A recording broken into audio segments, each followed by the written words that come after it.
दोस्तों, आज हम सीखेंगे जिंदगी की कीमत क्या होती है। जिंदगी में कुछ करना चाहते हैं, जिंदगी में कुछ बनना चाहते हैं, तो इस वीडियो को पूरा जरूर देखें। तो चलिए आज का वीडियो शुरू करते हैं।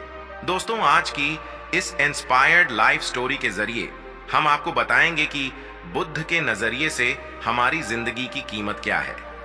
हम में से बहुत से लोग अपनी जिंदगी की वैल्यू नहीं समझते और अपने जीवन को ऐसी चीजों में बर्बाद कर देते हैं जिनसे हमारा नुकसान ही होता है। कुछ लोग अपनी जिंदगी शराब के पीछे बर्बाद कर देते हैं, तो कुछ लड़कियों के चक्कर में, और कुछ अपनी सारी जिंदगी पैसा पैसा करके बर्बाद कर देते हैं। आज की इस इंस्पायर्ड लाइफ स्टोरी के जरिए आप जानेंगे कि हमारी जिंदगी कितनी कीमती है और हमें अपनी इस कीमती जिंदगी को किस तरह जीना चाहिए।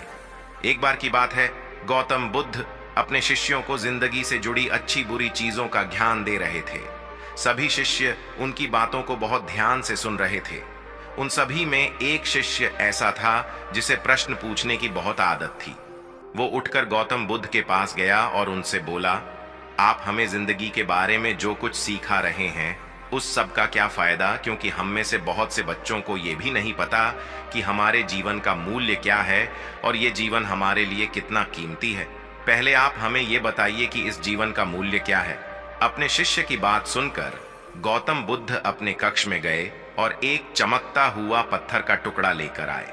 वो टुकड़ा उन्होंने अपने शिष्य को दिया और बोले, मैं तुम्हें इस जीवन का मूल्य तब बताऊंगा जब तुम इस पत्थर का सही मूल्य पता लगाकर आओगे। साथ ही ये ध्यान रखना कि तुम्हें ये पत्थर का टुकड़ा किसी को बेचना नहीं है। गौतम बुद्ध की बात मानकर वो शिष्य बाजार की तरफ चला गया। बाजार में सबसे पहले उसकी नजर एक फल बेचने वाले पर पड़ी और उसने वो पत्थर उस फल वाले को दिखाया और बोला, इस पत्थर के बदले आप मुझे कितने फल दे सकते हो? फल वाला बोला, ये पत्थर कुछ खास तो नहीं है, लेकिन फिर भी इसके बदले में तुम्हें 10 केले दे सकता हूं। वो शिष्य उस पत्थर को लेकर आगे चला गया। फिर उसे एक सब्जी वाला मिला। शिष्य ने उस सब्जी वाले से उस पत्थर की कीमत पूछी।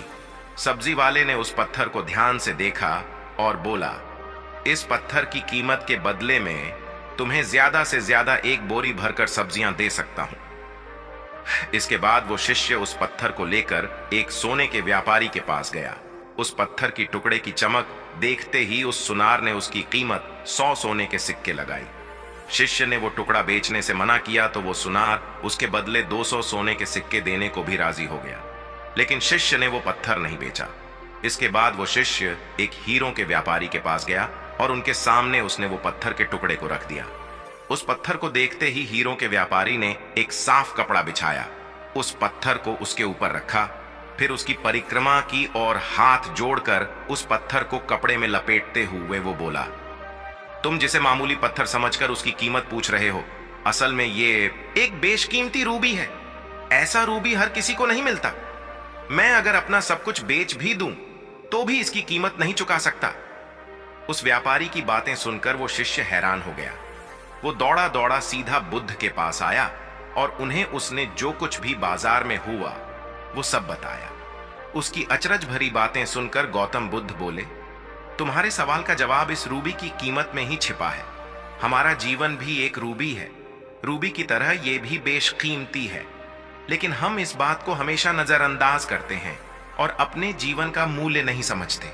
हम दूसरों को देखकर और उनके जैसा जीवन जीने की कोशिश में अपने जीवन की कीमत को कम कर देते हैं।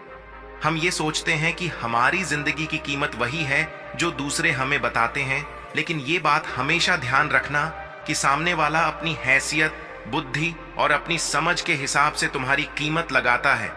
जिंदगी सिर्फ एक बार मिलती है, इसलिए इसको बर्बाद ना करें।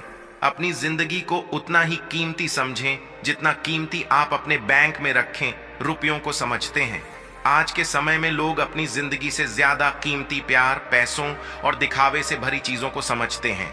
प्यार के चक्कर में लोग सुसाइड कर लेते हैं, पैसों के चक्कर में ऐसा काम करने लग जाते हैं जिससे उनकी जिंदगी बर्बाद हो जाती है, नाम कमाने के चक्कर में उल्टे सीधे काम करने लग जाते हैं। हमेशा याद रखें कि दिखावा करना जरूर